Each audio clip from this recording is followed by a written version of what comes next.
한 주간의 뜨거웠던 이슈를 짚어보는 시간입니다. 이슈합. 오늘도 김철근 개혁신당 사무총장, 장윤미 전 민주당 법률위 부위원장 두 분 나오셨습니다. 안녕하십니까? 네, 안녕하세요. 안녕하십니까? 네. 웃고 계십니다. 예, 좋아서요. 왜요? 저 뉴스토마토 나오는 게 좋습니다. 아, 좋습니까? 저는 부담되는데요.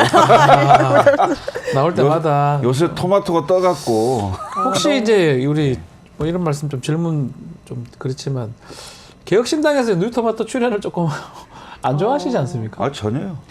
뭐라 안 합니까? 당에서? 왜 뭐라 할 일이 뭐 있습니까? 조금 우리 뉴토마토에서 조금 그쪽 얘기를 좀 하다 보니까 언론은 언론의 의원들을. 역할이 있고, 아하. 예, 정당은 정당의 역할이 있고, 맞습니다. 네, 예. 그런 거죠. 예. 근데 이제 좀 계속 나오는 내용이 약간 개혁신당하고 조금 배치될 수 있는 또 그 의원들하고 그런 내용들이라서 전혀 그렇게 안 보시는군요. 예, 예. 천만 다행입니다. 너무나 감사드리고요. 자, 이 얘기부터 먼저 해보겠습니다. 국민의힘입니다. 한동훈 대표가 취임 100일 오늘입니다. 기자회견도 지금 한다고 하는데, 자, 어떻게 우리 사무총장님 보시기에는 한동훈의 국민의힘 100일 어떤 모습이었습니까? 한 게 없잖아요. 아이고야, 또 이렇게 말씀하시네요. 예, 전당대회에 출마하면서 예. 제3자 특검을 약속을 했는데 네. 그 약속이 어떻게 된 건지 아무런 것이 보이지 않고 마치 신용만 하고 있는 것 같아요. 그러니까 뭔가 변화하는 것처럼 네. 보이도록 하는 신용만 하고 결국은 그 여권 내에 당정 갈등만 깊어지고 해결책은 안 보이는 이런 상황 같아요. 예를 들면 변화도 없고 안정감도 없고 리더십도 없고 네. 약속은 온데간데 없고 네. 뭐 이런 거 아닌가 싶어요. 그래서 자꾸 이제 한동훈 대표 얘기를 하면 네. 뭐 정치 초보다, 그다음에 정치를 해본 적이 없다, 그 내공이 약하다, 뭐 이런 저런 얘기들을 많이 하잖아요. 그러면 본인이 선택을 해야 돼요. 네. 예를 들면 정치를 안 해봤기 때문에 새로운 모습을 보여줘야 되겠다. 네. 완전히.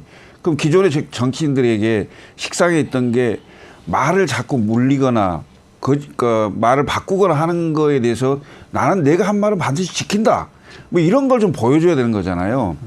뭐 없어요. 없어요. 예. 기존 정치인과 크게 다르지 않는. 근데 오히려 그러면서도 무슨 안정감이 또 다른 걸로 안정감이 있거나 어떤 무게감이 있거나 이런 것도 아니에요. 그것도 아니고.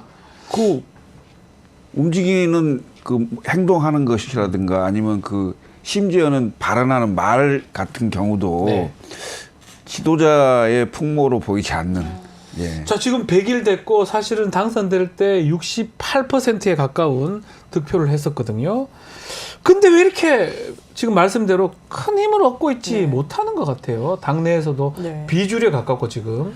홍준표 시장이 이렇게 이야기했잖아요. 촐랑대는 갑이다. 아이고야. 예, 저는 딱 지금 국민들께도 그리고 자당에도 가는 이미지가 그런 것 같습니다. 네. 본인이 그렇게 이야기하더라고요. 100일에 슬로건 같은 걸 강강약약으로 정했다고 그러더라고요. 그 어제 보니까 강강약약 얘기를 하더라고요. 강자에겐 강하고 약자에겐 약하게 한다. 그리고 강강약약. 제가 또 눈길을 끌었던 게 청년들한테 본인이 면접을 보더라고요. 그러면서 그 자리에서 민주당과의 차별성이 무엇이냐 그랬더니 민주당엔 이론이 없고 본인들한테는 이견이 노정되는 민주정당이라고 이야기를 하는데요. 네. 놀라웠습니다. 왜냐하면 김태흠 지사가 쓴소리 했다라는 거죠. 네. 공격적으로 좀 한 측면이 있었죠. 대통령과 신뢰 없이 만나는 거는 하극상이다 이렇게 이야기한 적이 있어요. 전화 왔다는 거예요. 한동훈 대표가. 어떻게 당원이 어떻게 보면 감히 당대표를 비판하느냐.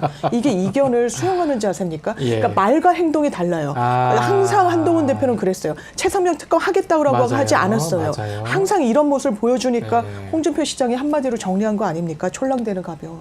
말과 행동이 다르다. 그거 중에 하나가 지금 김태흠 지사 얘기도 했지만 더 중요한 거는 정말 될 때 했던 게 최상병 특검 아니겠습니까?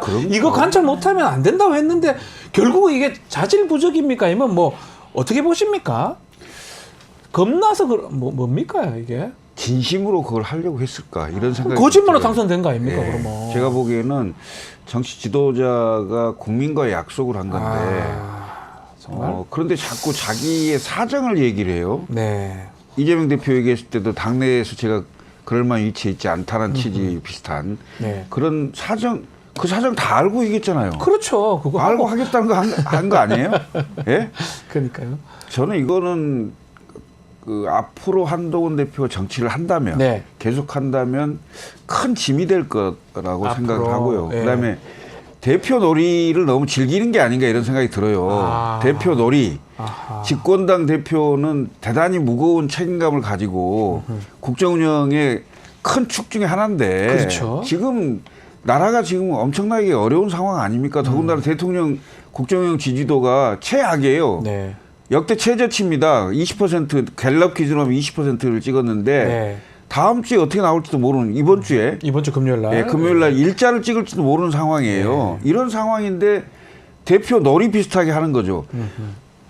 뭔가 정치를 하려면요. 더군다나 리더의 위치에서 정치를 하려면 승부수를 던지고 정치 생명을 걸어야 돼요. 네. 그냥 말을 하면 그 말은 반드시 지켜져야 되는 거거든요. 그렇죠. 예를 들면 특별감찰관제 예. 말을 했으면 관철시켜야죠. 관철시켜야 되는데. 자, 의원총회에서 한다? 아니, 나 이거 안 되면은 정치 그만하겠다. 이거 반드시 하자. 예. 하고 의원들 설득해 보겠습니까? 해야죠. 하려면 그런 결기가 없다면 말을 꺼내지 마셔야지. 지금 특별감찰관 말씀하셨으니까 다시 한번 질문 드려보겠습니다. 이거를 왜 갑자기 꺼내 들었고 지금도 좀 이상해요. 네네. 의총에서 한인 모두 원내대표가 지금 상당히 반발하고 있고 추경 원내대표가 네. 어떻게 봐야 됩니까? 저는 이해가 안 되는 게요. 이런 특별감찰관으로 내홍을 겪고 있는 상황이 이해가 되지 않아요. 특감은 대안도 되지 않습니다. 네. 왜냐하면 특검은 지금 국민들 의혹을 밝혀주는 가장 유효한 수단이에요. 왜냐하면 지금 계속 의혹이 터지고 있고 이게 다 과거에 발생한 일이잖아요. 네. 특별감찰관은 앞으로 잘 채비하겠다는 겁니다. 그런데 이걸 폰트를 잘못 짚었으면서도 예. 이걸로 계속 설왕설래를 하잖아요. 당내에서도 이른바 친한계에서도 김종혁 최고위원이 뭐라 그랬습니까? 이거 표결해야 된다. 공개 의총해야 된다라고 했는데 그걸 다음 날 되니까 또 친한계에서는 표결은 아니다. 아마 숫자를 세봤겠죠. 아하. 안 된다는 그런 판단이 서지 않았나 싶습니다. 그러는 가운데 친윤계 이철규 의원이 뭐라 그럽니까?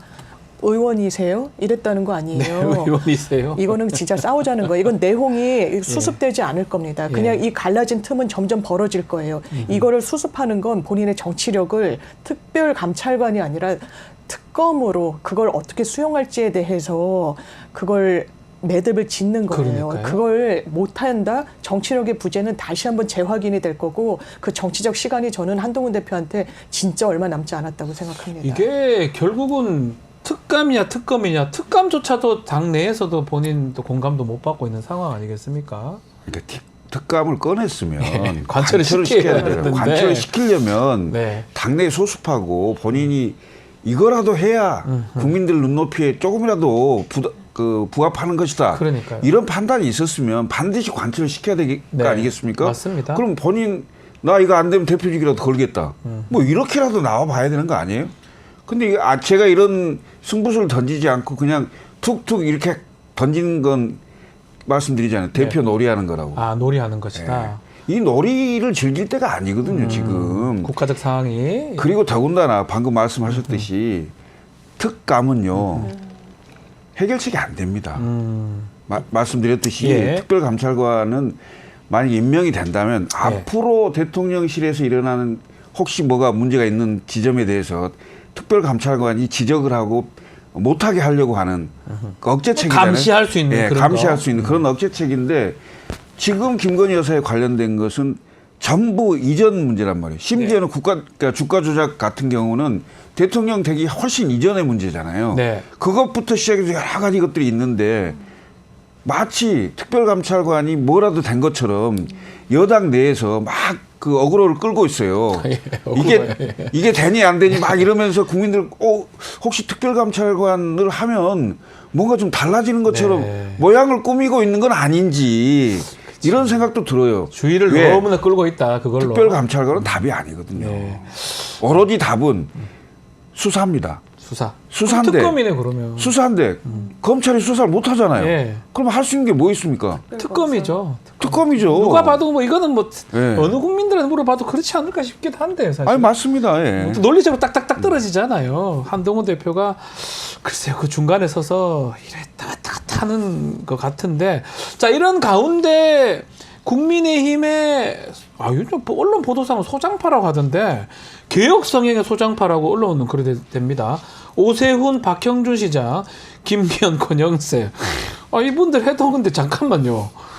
소장파예요, 이 사람들이? 제가 뭐 잘못 알고 있습니까? 20년 어디 소장파가 있습니까, 저기? 20년 전 소장파. 지금은 노장파. 이분들이 소장파가 어디 있습니까, 여기?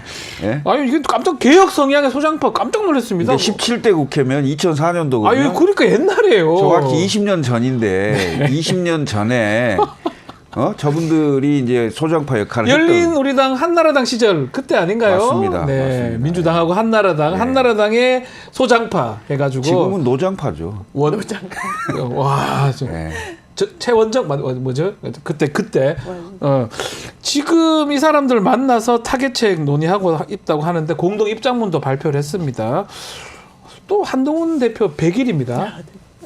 뭔가 의도가 있는 것 같기도 하고 어떻게 봐야 됩니까? 어려움을 더 가중시켰다는 평가가 나오는 네. 것 같더라고요. 말씀 주셨다시피 이 제목이 다선 소장파인데 다선이 어떻게 소장파일 수 있겠습니까? 그게 말이 안 되죠. 이게 마치 동그란 네모같이 형용모순 같은데 뜨거운 아이스 아메리카노 이런 느낌이에요. 그런 만큼 소장 이게 하나의 좀 정치적 참신함을 보여줄 수 있는 그런 목소리 자체가 국민의힘에 쪼그라들었다는 걸 보여주는 방증이 아닌가 네. 싶고요. 한동훈 대표는 어느 쪽에도 마음을 못 얻고 있는 것 같아요. 지금 보면은 왜 한동훈 대표가 이렇게 당정 갈등을 좀 야기하느냐, 어렵게 하느냐 이런 부분에 대한 문제의식을 드러내고 있기도 하거든요. 네. 그러면서 홍준표 시장을 계속 언급해서 그랬습니다만 레밍이라고까지 친한단 말이에요. 그렇죠. 한 줌도 안 되는 그런 일군의 세력을 가지고 정치 놀이를 한다라는 취지로 꾸짖음을 원로로부터 당하는 건데 한동훈 대표는 여기에 좀 갇혀 있는 것 같아요. 100일 기자회견을 한다라고 하지만 강강약약 이렇게 멋진 말로 미사역으로 정치적 수사로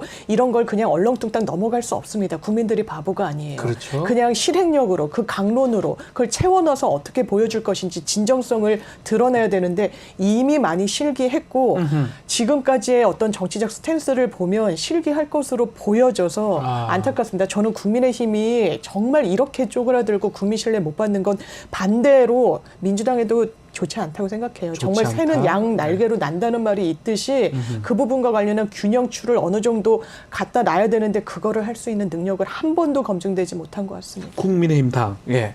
그러니까 그 소장파라 그러면 글쎄요. 국민의힘 같은 경우에는 김용태나 김재섭 의원 제가 알기로는 그렇거든요. 이런 정도가 앉아서 회의를 한다면 소장파가 얘기가 되죠. 당연히 소장파 맞죠. 근데 20년 전에 17대 국회 때 소장파를 한나라당 소장파 의원들이신데 한나라당이 없어진 지가 얼마나 됐는데. 제가 보기엔 좀 뜬금없어요. 예. 거기에 지금 앉아 있는 분 중에 차기를 노리는 분이 한 분 계시잖아요. 오세훈 시장님. 예. 그러니까 오세훈 시장 또는 박형준 시장 이분들이 지금 현재 한동훈 대표가 100일을 맞이하는 이 타임에 저 모임을 하는 것은 약간 한동훈 매기기 같은 이런 느낌이에요. 그러니까요. 사실은요. 그래서 뭐 공동 발표문도 냈는데 대통령실을 얘기하기보다는 오히려 한 대표의 상당히 많은 부분을 할애한 걸 봤을 때 과연 이게 오히려 당정 갈등을 조정하거나 뭔가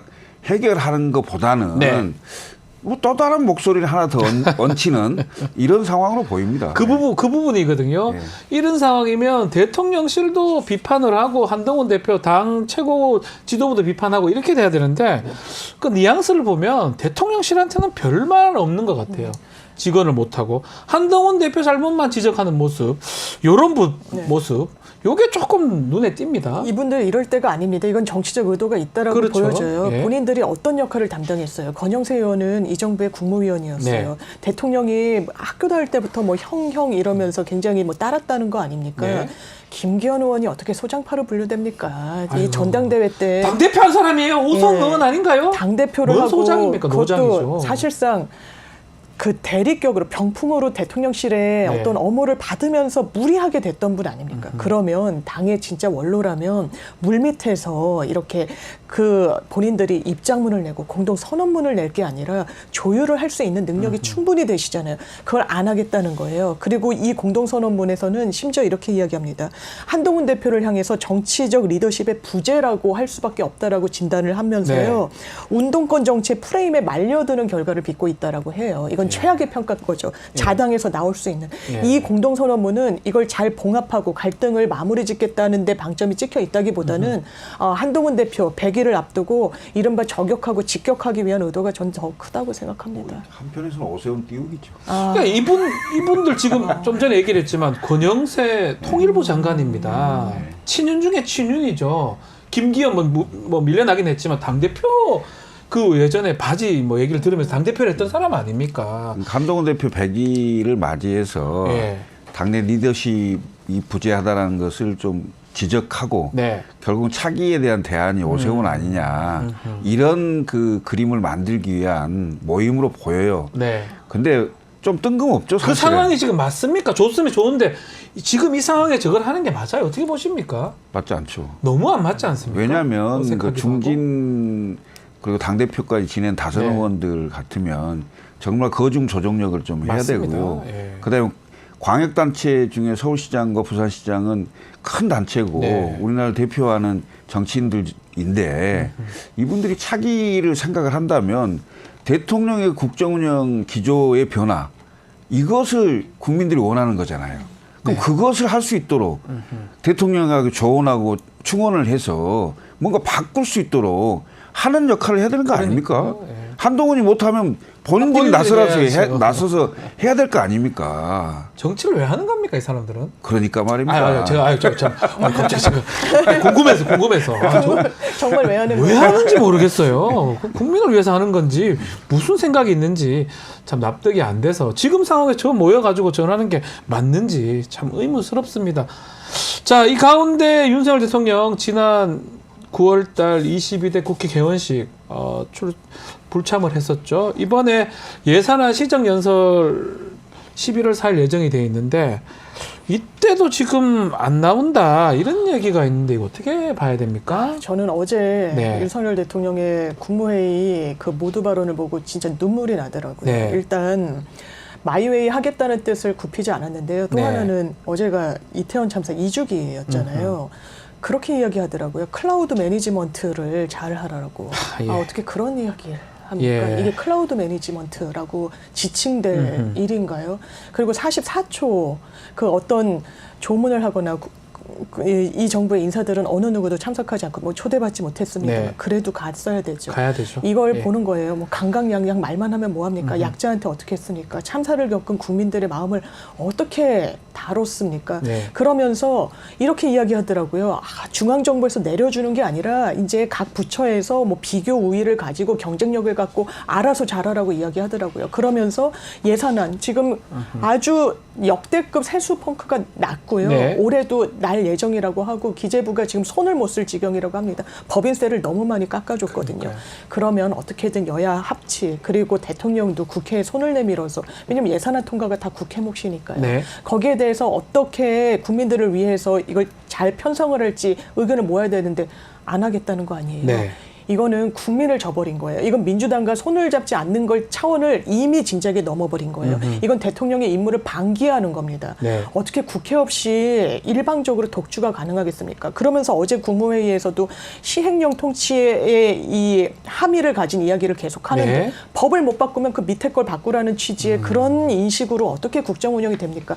이거는 정치적 경험이 없는 사람이 나라의 지도자가 됐을 때 고통이 국민들께 그냥 전가되는구나를 전 다시 한번 느꼈습니다. 11월 4일입니다. 그날이 다음 주 월요일이죠. 예산안 시정 연설해야 되는데 다음 주 월요일 얼마 안 남았으면 지금 다 갔지 않나? 이때까지 안 간 경우가 있었나요? 특별한 경우 아니고는 2013년으로 기억되는데요. 2013년 이후는 그 예산안 시정 연설은 대통령님이 직접 다 국회에 박근혜 다 전 나왔습니다. 대통령 이후로 계속 전부 다 나왔는데 그 이전에는 뭐 대독총리라 해서 총리가 대독하고 해서 그랬던 건데 그만큼 국민에 대한 애의와 도리를 지키는 거죠. 그리고 의무입니다. 의무.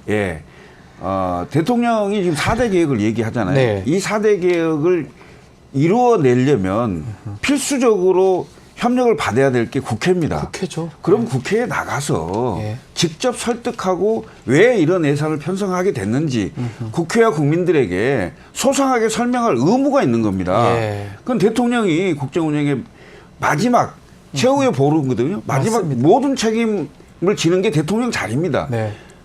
대통령 자리가 그런 자리입니다. 그거 안 하는 건 직무유기입니다. 네.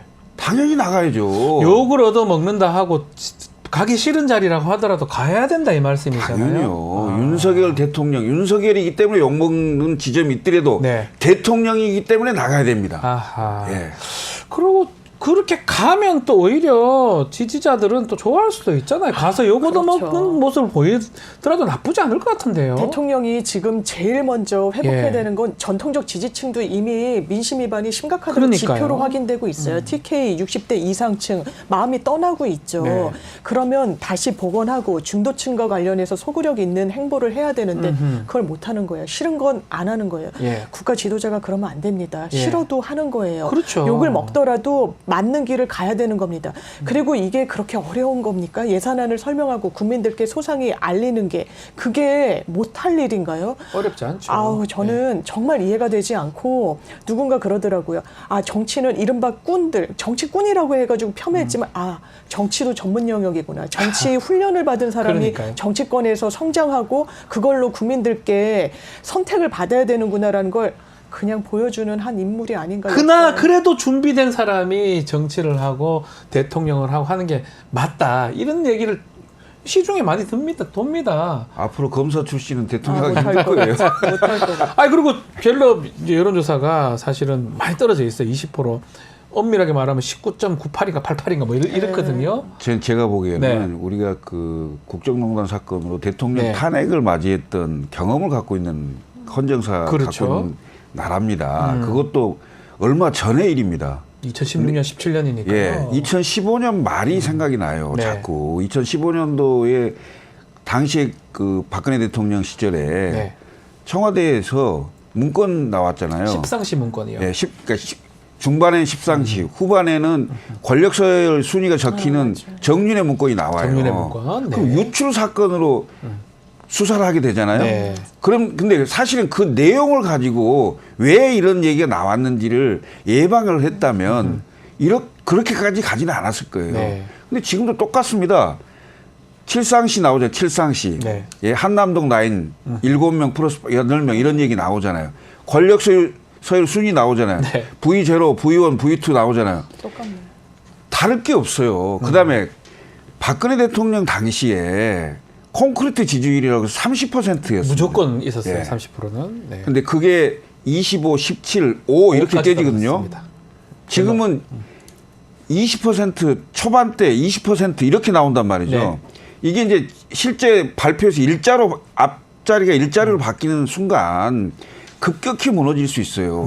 왜 이런 위기감이 없는지 난 이해할 수가 없어요. 그러니까 지금 뭐 갤럽 떨어지니까 또 좀 잘하겠다라고 대통령실 얘기를 했는데 일주일도 안 지났는데 제대로 하고 있는지 그 말이 진심인지 참 안타까움이 느껴지고 이번 갤럽 조사 자꾸 기다릴 것도 없는 것 같아요. 20이 무슨 지지율입니까 이게? 아유 죄송합니다. 예, 오늘 좀 오바하네요. 알겠습니다. 다음 주제로 넘어가 보겠습니다.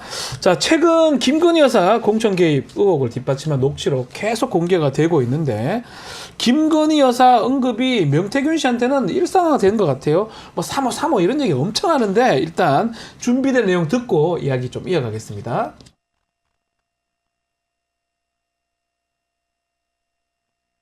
님 전화 왔는데 네네.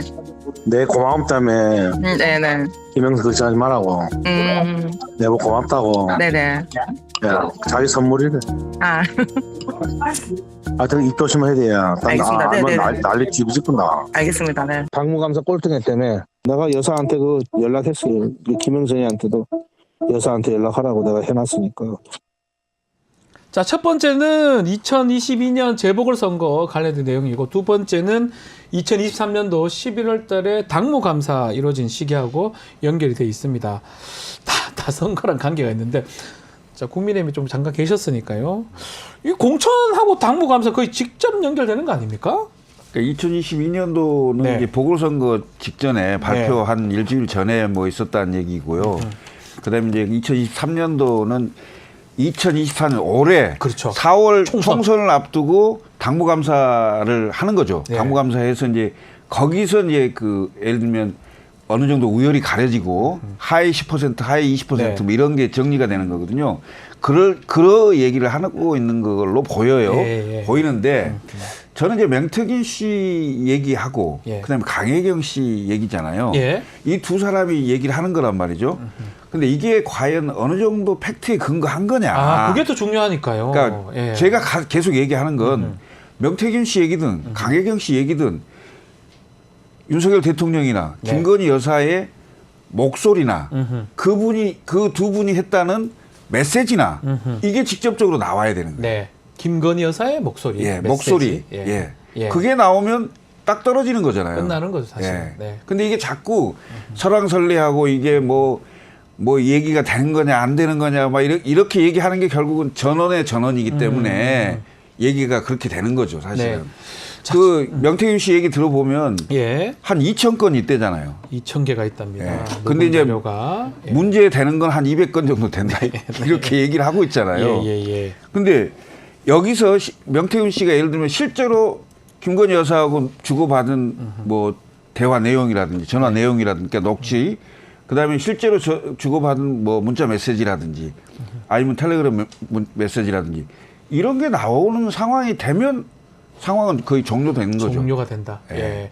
이 명태균 씨 지금 뭐 다른 보도 아직 본인 건 안 나오고 있지만 여사, 뭐 사모님, 사모 이렇게 표현되면서 여러 얘기들이 나오고 있는 거 봤을 때는 단순한 허세라고 보기에는 조금 애매하지 않습니까? 왜냐하면 퍼즐이 맞춰지니까요. 네. 지금 조각조각 나서 그런데 네. 지금 처음에 이 보궐선거에 김영선 의원이 공천받을 때 네. 지금 들으신 녹취가 있는 거예요. 이거 공개되기도 전이었어요. 아무도 모를 때입니다. 이건 그렇죠. 공간이 아주 내밀한 거일 때 누가 알고 있었느냐? 명태균이 알고 있었어요. 누구로부터 알게 됐다고 이야기하느냐?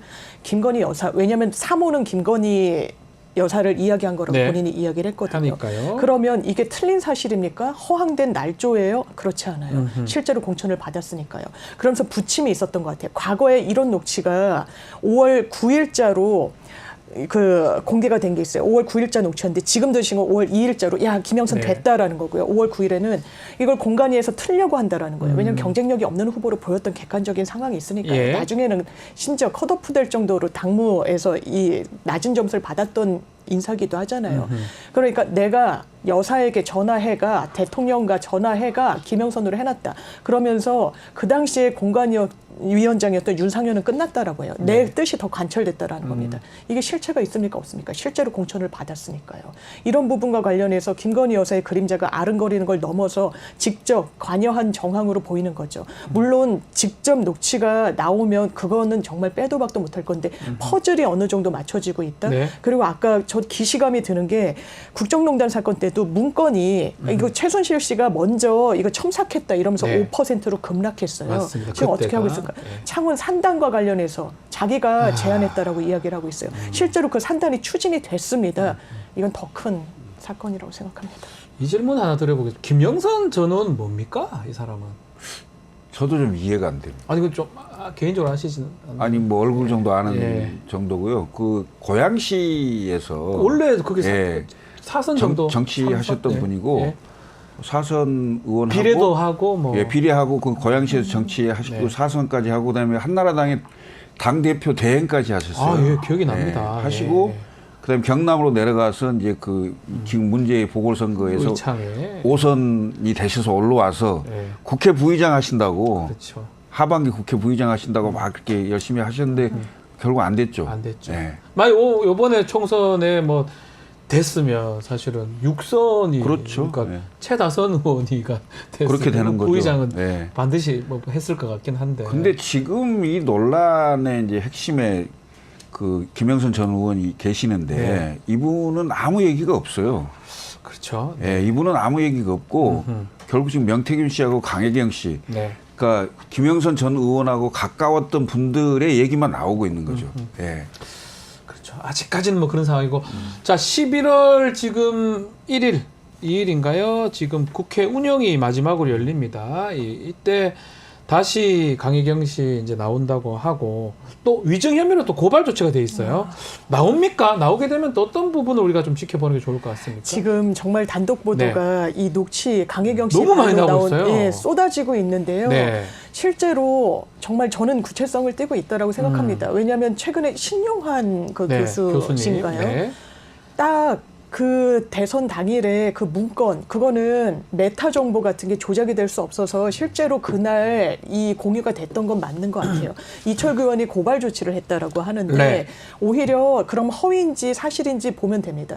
지금 김건희 여사가 뭐 서울시장 선거와 관련해서도 1000번 돌려보라 그랬다는 거예요. 그러면서 서울시장 선거에 그리고 창원 산단에 왜냐하면 창원 산단과 관련해서도 실제로 공무원들이 창원에 현지 실사 나왔을 때 누가 이 같이 다녔다고 합니까? 명태균 씨가 그랬다는 진술이 나왔어요. 그런 부분과 관련해서 이거는 공천, 선거, 국정, 운영 다 김건희 여사가 개입했다라는 굉장히 단단한 증거들이 전 나오고 있다라고 생각합니다. 그렇다면 이거를 뭘로 해야 되겠습니까?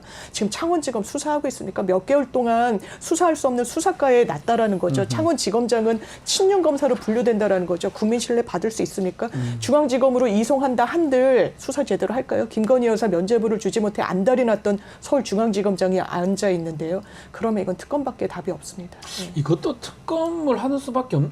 마지막 정리 좀 해주십시오. 제가 봤을 때는 그 강혜경 씨가 와서 어차피 위증으로 지금 고발당해서 수사를 받아야 될 상황으로 보이는데 과연 그 예를 들면 명태균 씨가 강혜경 씨한테 전화하고 이런 것도 있지만 직접 스피커폰으로 들려주기도 했다는 게 많아요. 그런 얘기가 있잖아요. 혹시 그 스피커폰으로 들려줬을 때 강혜경 씨가 녹음을 혹시 한 게 있느냐. 그래서 여사의 목소리가 직접 가지고 있는 그 파일 같은 게 강혜경 씨가 갖고 있느냐. 그럼 혹시 그것을 민주당 의원한테 전달해서 민주당 의원이 면책 특권이 있으니까 면책 특권이 있는 상태에서 그걸 공개할 수 있느냐. 뭐 이런 거거든요. 그러니까 실제 목소리와 실제 여사가 예를 들면 줬다는 그 여사의 문자 메시지 또는 텔레그램 메시지 이런 게 그 공개가 될 수 있느냐. 저는 굉장히 초점이 맞춰진다고 보여져요. 만약에 그게 나오는 상황이 생기면 이건 전혀 다른 상황으로 바뀌는 거죠. 알겠습니다. 지켜보기로 하고요. 국회 운영이 어떻게 전개될지 한번 보겠습니다. 자, 오늘 이슈합 여기서 마무리하겠습니다. 김철근, 장윤미 두 분과 함께했습니다. 감사합니다. 고맙습니다.